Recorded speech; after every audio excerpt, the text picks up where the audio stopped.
Hello and welcome back to Hard West. I'm Chris Cavalier.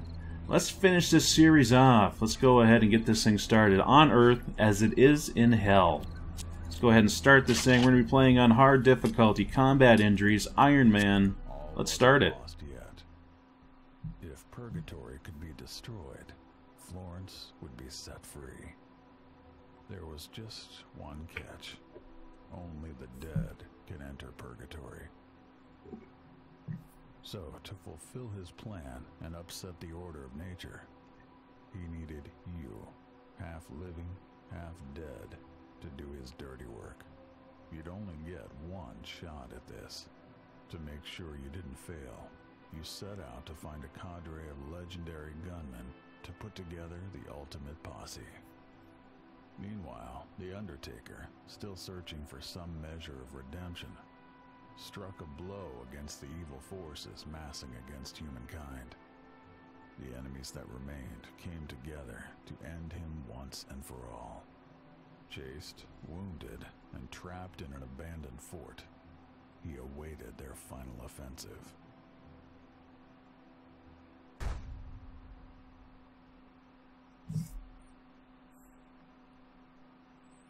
Alright, the cult decided the time for attack was nigh. Your father readied his weapons. Let's get this underway. The battlefield echoed with rallying cries of your father's enemies. Okay, so we have a guy with 5 hit points standing out here, 7 health right there, and 9. Let's go ahead and start off with our chain kill ability, just so we can maximize our killing power here. Okay, so this guy, 5 damage, 74% chance. Let's take it. Okay, so we dropped him. Now let's turn around and work on this guy. Okay, so that's off to a pretty good start there. Demon guy is probably going to come in here and take a shot at me, at the Undertaker. Mr. 2 hit points. Oh, he takes some cover. Not a bad move. Look at this guy. Okay, looks like he's in some cover. This guy, he is going to be in some cover. That guy is not really in cover, although I cannot see him too well from here. We'll have to remedy that. I wish I knew if I could see him from there. So what we may do is actually drop down. I think we're probably going to be pretty safe from anybody shooting back at us. Let's do that. Let's go ahead and drop down here. Ooh, there's a guy with 4 hit points there. I should have stayed up there and shot at him while I had the chance. But this guy's moving in pretty close to me here, so let's go ahead and take a shot at him. Okay. Very nice. Demon dude. He probably is going to take a shot at me. Yeah, there we go. Lowers my luck a little bit. Lowers the Undertaker's luck. Oh, this guy's going to stand out in the open. Oh, he hit me for 2. Brutal. Another kind of movement do we have going on? Okay, I reckon. You got to use all your Western words when you play this game. I reckon that the guy probably 65%. What's our pistol have? 100%. Let's go ahead and take it. Take him down. Very nice. So he's going to keep on moving in closer. Ooh, and he actually made a bad move by moving there, I think. Look at this guy. Is that guy going to stand there? Is he seriously going to stand there? Okay. So I may have some clear shots on guys. 4. I definitely have a clear shot on him. I don't think we can pass that up. There we go. Okay, so Demon's moving in closer. He's probably going to have a shot at me. Lowers my luck just a wee bit. Let's see who else is moving in. Okay, you're moving in. You're going to be in full cover. So what we may do now is actually change up our strategy a little bit. I wonder if he's able to see us from down there. He'd probably have to move.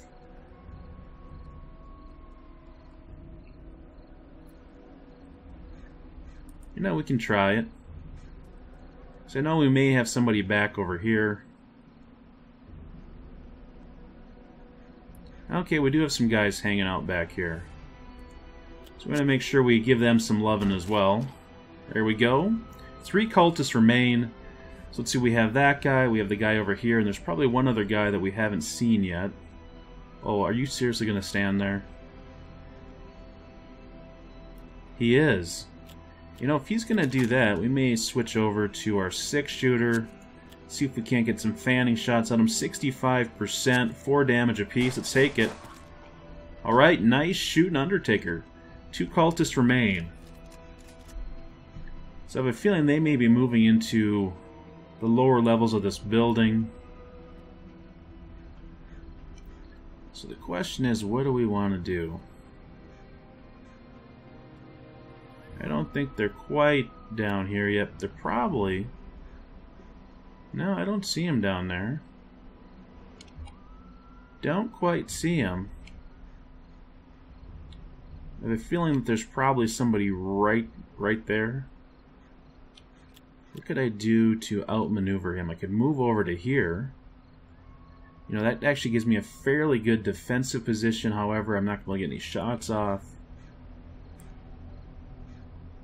I could go there, so if they actually came up the stairs, well, if they came up those stairs, I would not be in such a great shape. I could also just move into a situation where I reload, which may not be a bad idea. I don't actually see anybody, do I?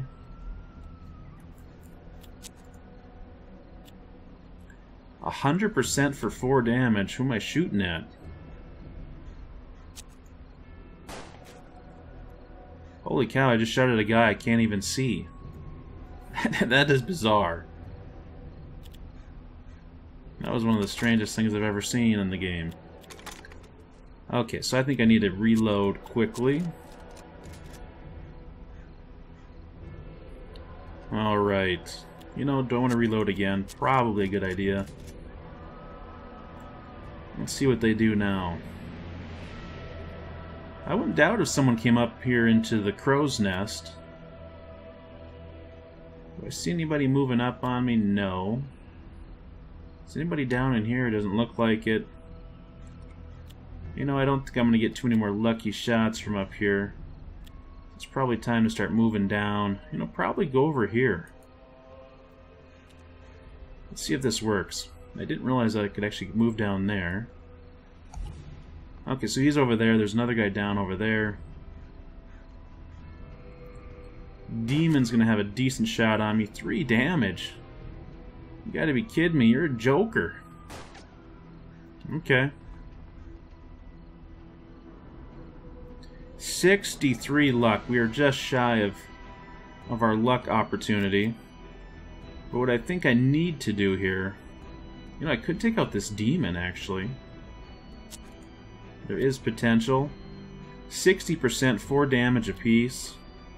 You know, I think it's worth doing. Wow. Burned him down. That was pretty awesome. Okay, this guy's gonna get a shot on me. It's alright. Oh, look at this guy. He is pretty ballsy. Pretty darn ballsy standing there like that. Let's see, the question is, do I want to move? You know, I could move back here and probably still have a shot at him. Let's go ahead and do that. Oh, I don't have a shot at him. He's standing in the doorway. You gotta be kidding me. Got to be kidding me. Well, I regret that particular maneuver. You know, I don't think it's worth doing 1 damage to these guys. I could go ahead and take the Mandrake route.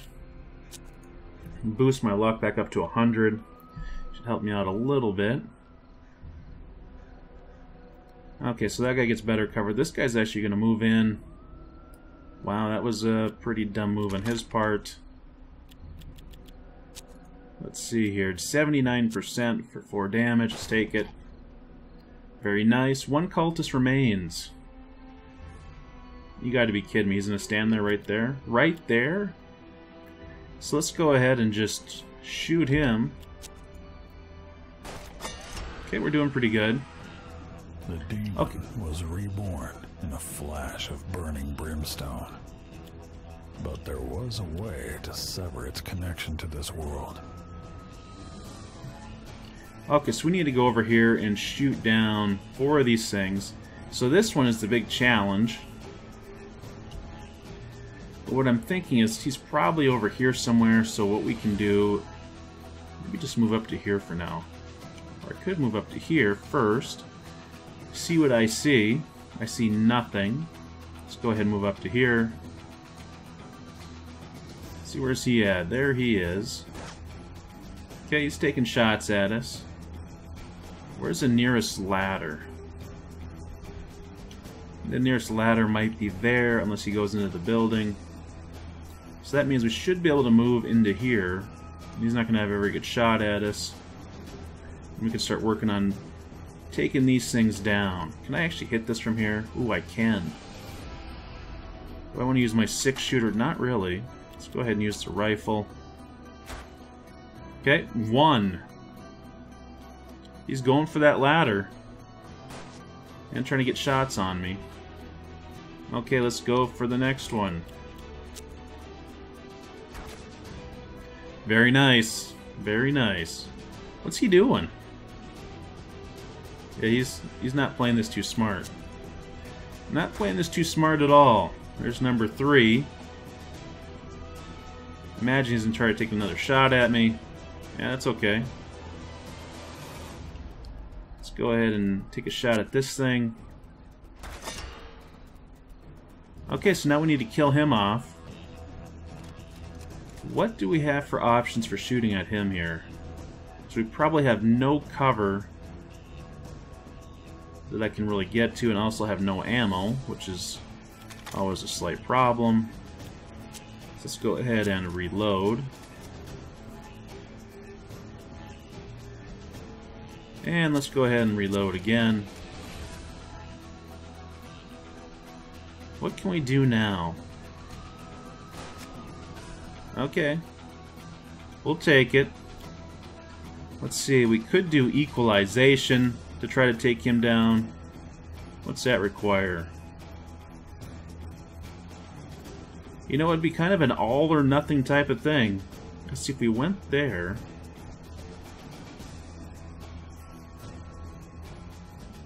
Let's see, our luck is pretty high. So if we did equalization, you know, that may work out for us.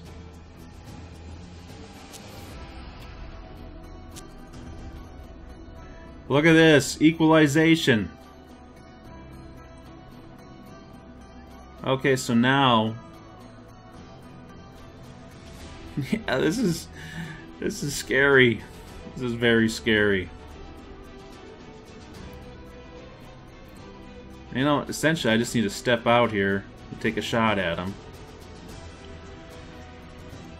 Equalization. You know, I could take the healing elixir. So what if I go over there and I miss? You know, taking the healing elixir, not a bad idea. Not a bad idea at all. Okay, now what can we do? So now... you know, maybe we'll reload this thing. So imagine he'll dance around. He'll probably go back to that same spot. So he's going to start regenerating a little bit. Okay. He takes a shot at me. Can I see him from there? I don't know. If I go here, I'm guaranteed to see him. Oh, look at that. He's just healing up. Healing up like nobody's business. What do we got here? 80% for 4 damage. Let's take it. Later on, your father questioned a survivor to suss out your location. He revealed where you were headed. Your father, the Undertaker, would confront you there. There we go. Very happy with that. Very nice. It was time to bring Florence back, which meant you needed a posse hard enough to invade Purgatory. The first Kind member of of your strange posse word. would be Jefferson Burns. As a decorated war hero and Indian fighter, you would likely find him in the nearby military encampment. Of course, you were still a wanted outlaw from your brush with the Masked Man. Okay, so we have the Fate Trader. We have 120 bucks. Let's see here. I don't know, what is all this stuff here? Tomb of Matthew the Evangelist. You arrived at a burial place. It was reputed to belong to one of the 4 evangelists, a gang of 4 brothers named Mark, Matt, Luke, and John. A tall, redhead-clad figure sat on the tomb. He presented himself as Grand Inquisitor Cervantes. He told you that each of the brothers' tombs contained an inscription that told part of their story. If somebody read the story in correct order, it would reveal the location of the gang's stash. So we asked Cervantes, "What the heck are you doing here, you holy man?" He said he had been sent by a mutual acquaintance to help with your perilous endeavor. Cervantes claimed to be good with the gun and have a way with words. His services were at your disposal if you wanted them, but you had to make your choice now. Do we want Cervantes? What the heck? Why not? Let's see here. What the heck happened? You were looking at Matthew's tomb. Let's read the inscription. Somehow I'm missing a finger. Mark was the eldest, and the others had always followed his orders, but John harbored a secret bitterness. When they finally tracked down the masked doctors responsible for the atrocities, he disobeyed his eldest to command to provide cover. Without his brother's protection, Matthew was riddled by bullets. They buried him here. You know, I have... The beginning of the story was... Who knows what this is? Oh, let's see here.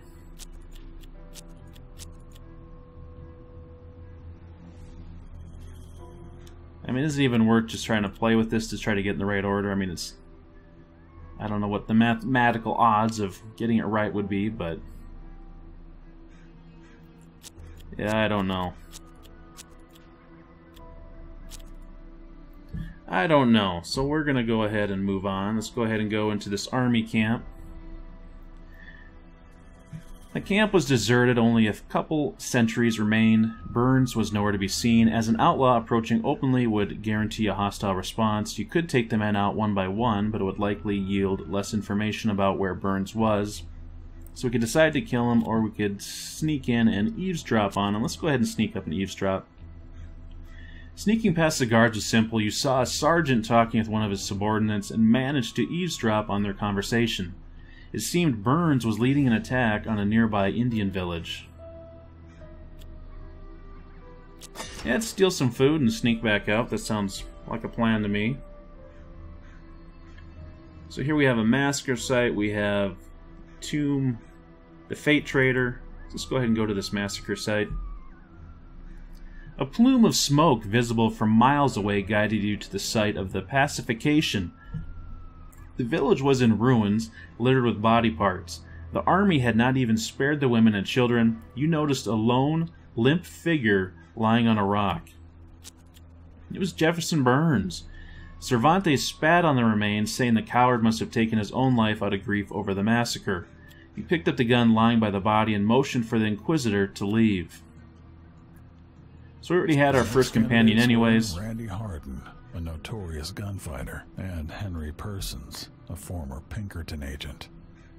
The local crime lord would know where to find them. What else do we see here? So we got Luke's tomb, John's tomb, Mark's tomb. Oh, maybe that would help if I actually went to those tombs and I could figure out what the order is.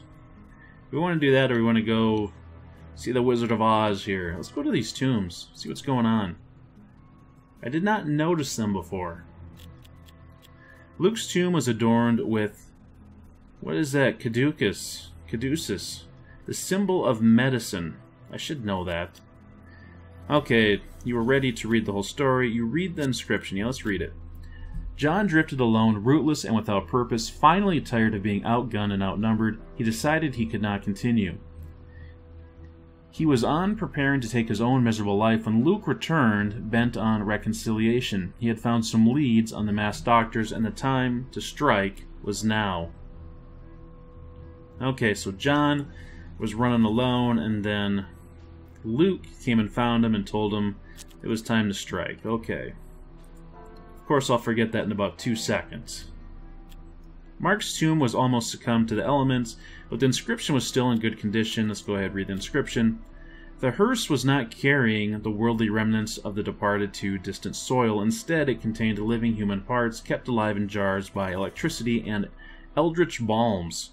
Mark was resolute. Whoever did this must pay. John and Matt disagreed for the first time. The brothers were divided.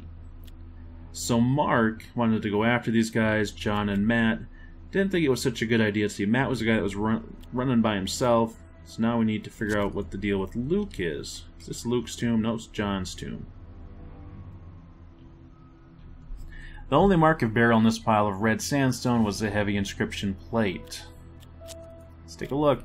The brothers fell into disarray. Mark blamed John, John blamed Mark, and Luke, who had always brokered their peace, was powerless to reconcile them. Tempers escalated until John drew on Mark, and another brother fell. And this time by the hand of his own kin. It was the Evangelists. Let's see here. So Luke was the peacekeeper. So John drew on Mark. So let's see, they were all together. So there was some reconciliation there. Okay, maybe we can figure this thing out. Okay, so let's say it was recovery. You know, I don't know where all these things fall into place here. You know, that wasn't it. We can try again. So let's say there is recovery, agility, emotion, reaction. Nope, that's not it either. Of course, I gotta look like an idiot trying to figure this stuff out.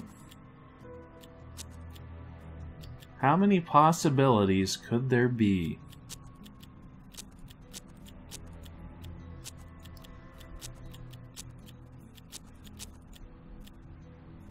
Okay, let's go ahead and end that event. I've had enough of that for now. Okay, the dazzling house of Peculiar and Strange. Your party came upon a circus tent set up incongruously in the middle of the Badlands. As you neared, you saw it was surrounded by armed men wearing clown makeup. The sign read, "The Dazzling House of Peculiar and Strange." Your previous travels told you this was the Algredo Mystics gang. Their leader, Wizard Algredo, had a reputation for making things and people disappear without a trace. The house offered all sorts of cheap entertainment. Yeah, let's pay to see the show, what the heck. Ixnay John and Jamie Harris were a knife-throwing act. The woman bore numerous scars, and Ixnay Joss was missing a couple of fingers. Still, his aim was unerring, despite his obvious affinity for strong liquor. Now let's watch another show. A gypsy fortune teller was reading palms for patrons. According to her sign, she was Daciana Vaduva Mystic Seer. As you approached, she became fixated on you, her horrified mouth agape. Finally, she screamed, "Foul hellion! I never laid a hand on those puppies." She slammed her kiosk shut and ran away. Okay, let's watch another show. Falgrim the Techno Mage was a gentleman in a top hat, presenting his perpetual motion device. In it, a ball traveled endlessly through a looping maze of funnels, drains, wheels, and cogs, apparently propelled by the power it generated. The Technomage offered to sell it to anyone willing to pay his astronomical fee. You didn't feel compelled to jump at this generous offer. What other shows we got here? You watched a quartet of trapeze artists known as the Bisciotto brothers. High up near the ceiling of the tent, Victor, Paulo, Alex, and Raphael performed amazing feats of human agility. You knew a fall from that height would kill anyone, but the show ended safely with a shocking salto mortale that garnered a standing ovation from the crowd. Phoenix Jarakith was a fire dancer who leapt through blazing hoops, hopped over burning poles, and blew giant plumes of fire from her mouth. She crowned her act by taking a cigar from one of the gawking spectators with her foot, then, lighting it with a fiery plume, returned it to the patron's mouth as she bowed, and people showered her with dimes. The show advertised Grunks, a wild beast of uncanny strength, but Grunks was very hairy, and he was definitely human. His act consisted of lifting increasingly heavy objects. After every feat, the audience demanded more, and Grunks obliged until, on lifting the heaviest object on stage, a loud crack resounded across the tent, and mighty Grunks fell to the ground and was carried away by the other strongmen. For a moment, these displays of human talent provided welcome distraction. For a moment, at least, you felt relaxed and inspired. We leave the tent and the weirdness behind. On our way out, a queer fellow tapped you on the shoulder. He said something about recognizing a fellow connoisseur, then bit hard into your flesh. You pushed him away and he quickly retreated, tipping his hat. For the rest of the day, you had a strange aftertaste in your mouth. Okay, that was a bit odd. Okay, I guess we never did talk to the wizard. A tall, gaunt man introduced himself as Sean Vermillion. He said the wizard was waiting for you and offered you a complimentary drink. A single shot glass filled with a cold yellowish liquid sat on a tray. Vermillion looked at you expectantly. Oh, let's drink it, what the heck. Vermillion led you through dark corridors lined with colorful circus posters. Finally, you passed through a flap door, and into complete darkness. Vermillion was nowhere to be seen. You were trying to make out what might be in the dark room when, with a heavy thunk of machinery, a single spotlight appeared. A tall figure stood in it, wearing some sort of cloak. You wanted to walk toward the figure, but your legs didn't react. You just stood there watching. A sudden flash of light behind you, the shock making you fall to the ground. When you opened your eyes, the room was brightly lit by floating orbs of cold blue light. A short, bald man wearing a long robe and strange eyeglasses stood above you. Sean Vermillion stood behind him. The small man presented himself as Wizard Algoretto and claimed he had business with you. He told you to nod your head if you wanted a lengthy explanation, or shake it if you wanted him to cut to the chase.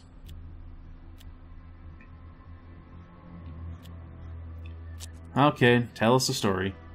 The wizard smiled and commended you on your choice to accept the drink. It meant he didn't have to resort to violence to make you listen to him. He said he knew who you were and who you were looking for, and that you should give it up now. The wizard considered Hardin his property and said the man was currently detained where he belonged. Persons, though, was a different matter. Henry Howard Persons used to work in the Pinkerton Special Division, but several years of service were blank. The wizard assured you Persons was quite insane, but that he found the man fascinating, especially his obsessive search for pieces of specific meteorite. Apparently no law or of property or human decency could stop him in his quest to acquire these pieces. He was the ultimate collector. Therefore, the wizard continued, if you wanted to make contact with Persons, you needed to find pieces of the meteorite, and you were in luck. When the meteorite traveled through the Earth's skies, it left a trail of debris in this very area. All you had to do was obtain some of these pieces in whatever way deemed acceptable. 4 pieces would be enough to attract the strange man's attention and make him emerge from hiding, the wizard said. Alright. Very weird. Very weird. Where do we want to go now? We got all kinds of things just pop up here. Now that we got the necropolis, why not? Is there anything weird over here? Quackwagon. I wonder if he can fix my finger. Let's go check it out. A lonely, dilapidated wagon was parked beside a popular resting ground. Dr. Mason Von Warner's wagon smelled very strongly of liquor? No, it must have been antiseptic. The doctor looked at you absent-mindedly through his greasy glasses. He may have been drunk and high on opium, but he was the only medic in the area. Let's see, what do we got for healing supplies there, buddy? Okay, so he has some stuff here. Some liquor, some healing elixir. You know, I probably used my lone healing elixir earlier. Do I want to get anything now? You know, I think I probably can hold tight. The Orchid House. What's this place? What is this place? This inconspicuous ranch, away from the main road, housed a black market which dealt in contraband of all kinds. I can see if they know anything about a meteor piece. When you made your usual demand, Juha Ackerman, the merchant, looked agitated. He considered the rock a lucky charm and was unwilling to give it up. If he did, he would charge you more for the rest of his goods to make up for his loss.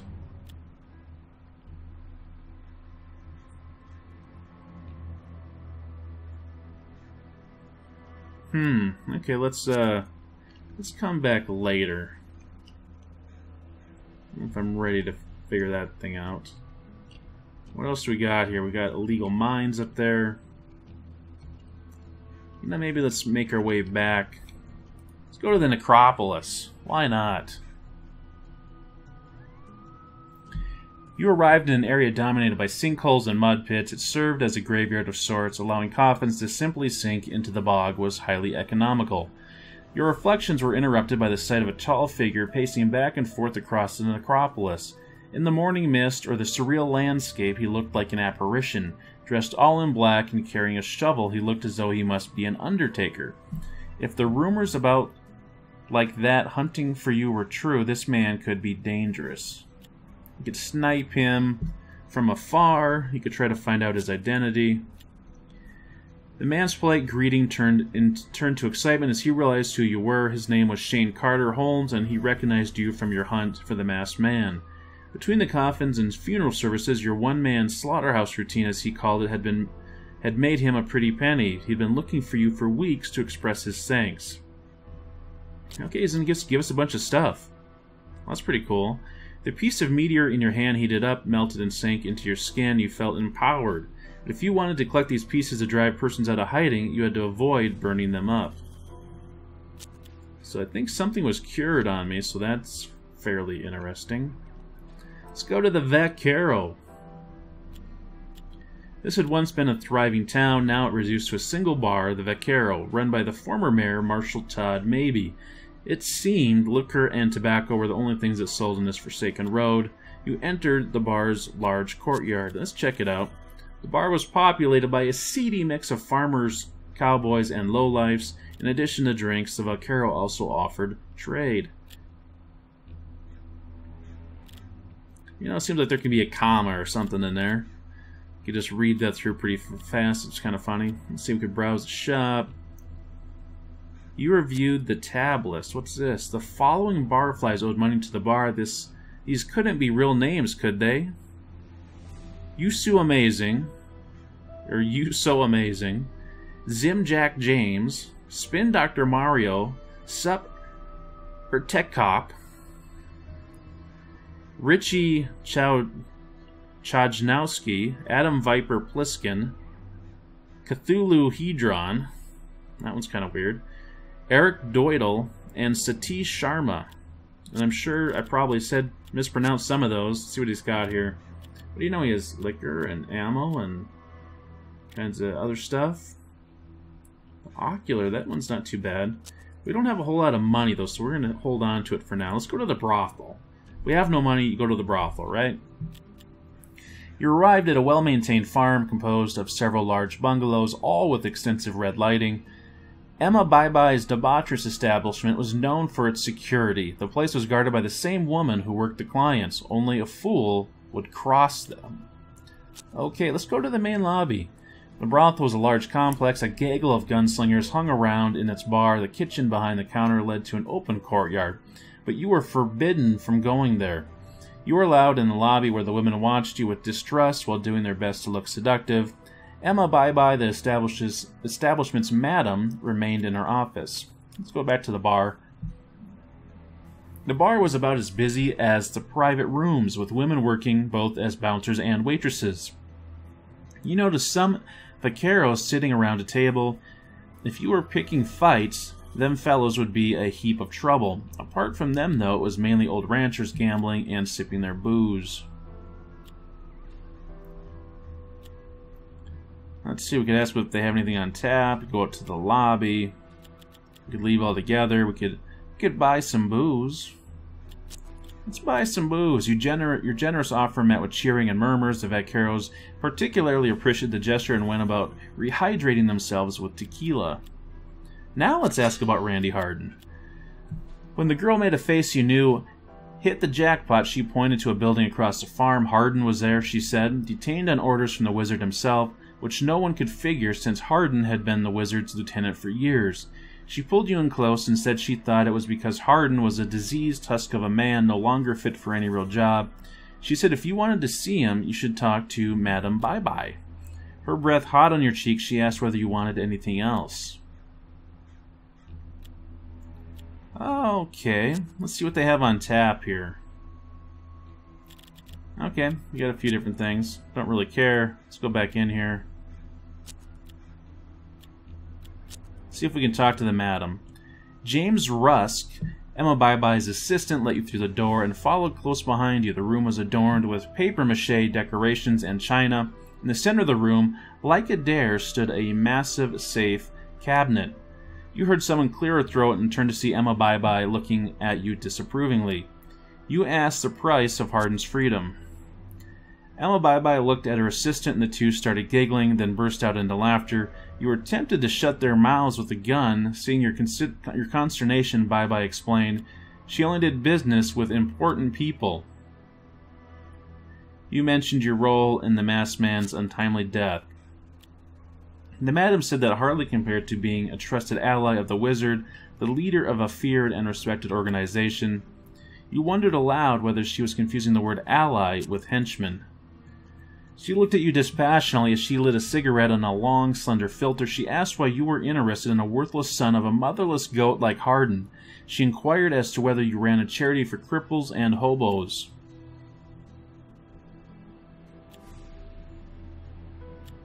You know, let's go ahead and shoot her buddy in the stomach. Oops. Looks like we're starting a fight. We're starting a fight, if you can believe that. Let's open up our card screen here. Yeah, this could be pretty ugly. Unfortunately. And actually, let's go ahead and stop here, and we'll continue this in our next video. Looks like the only other thing we're going to have is the cannibal option, which is fairly interesting. You know, we'll probably end up giving that to him. Let's see here. Probably switch that around like that. Weaken him a little bit, but makes us a little bit tougher.